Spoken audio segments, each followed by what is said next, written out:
கர்மா விடுபடுவதற்கு வழி கர்மாவின் பலன்களாலேயே இப்பொழுது நமக்கு எல்லாம் நடக்கிறது என்றால் இப்பொழுது நான் செய்வதற்கு என்ன இருக்கிறது? எல்லாவற்றையும் கர்மாவே பார்த்துக் கொள்ளட்டும் என்று விட்டுவிடலாமா?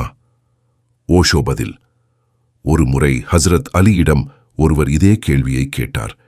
மனிதன் தனது கர்மங்களினின்று விடுபட்டவனா கட்டுப்பட்டவனா? அலி, உனது ஒரு காலை தூக்கு என்றார். அவர் தனது இடது காலை தூக்கினார்.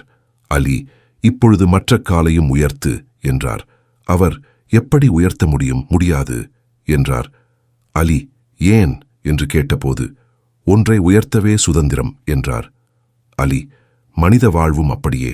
அதில் உங்களிடம் 2 கால்கள் இருந்தபோதிலும் ஒன்றை உயர்த்த நீங்கள் எப்பொழுதும் சுதந்திரம் உள்ளவர். மற்றொன்று எப்பொழுதும் கட்டப்பட்டுள்ளது. கடந்த கால கர்மாக்களால் உங்கள் ஒரு கால் கட்டப்பட்டுள்ளது. ஆனால் மற்றொரு கால் சுதந்திரமாக உள்ளது. சுதந்திரமாக உள்ள அந்த கால்தான் இப்பொழுது நீங்கள் செய்யும் செயல்கள். சுதந்திரமாக உள்ள காலை வைத்து கட்டப்பட்டுள்ள காலை நீங்கள் விடுவிக்க முடியும்.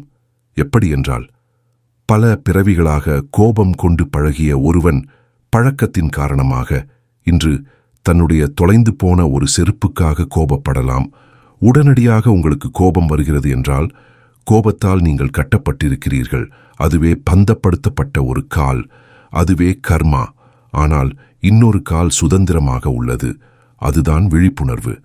விழிப்புணர்வோடு நீங்கள் கோபத்தை கவனித்து அதை தவிர்த்து விடலாம். அப்படி தவிர்க்கும் பொழுது கட்டப்பட்ட அந்த காலும் சுதந்திரம் அடைகிறது. சுதந்திரமாக உள்ள காலை வைத்து கட்டப்பட்டுள்ள காலை விடுவிக்கிறீர்கள். இதுவே கர்மாவில் இருந்து விடுபடுவது.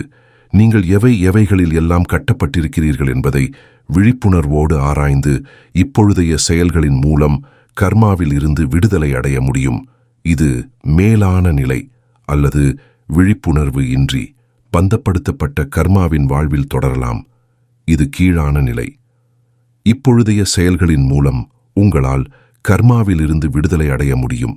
அவ்வாறு நீங்கள் செய்யவில்லை என்றால் சுதந்திரமாக உள்ள காலும் கட்டப்பட்டு விடுகிறது. 2 கால்களும் கட்டப்பட்ட நிலையில் நீங்கள் இருந்தால் அது நரகம். 2 கால்களும் விடுபட்ட நிலையில் இருந்தால் அதுவே முக்தி, மோட்சம்.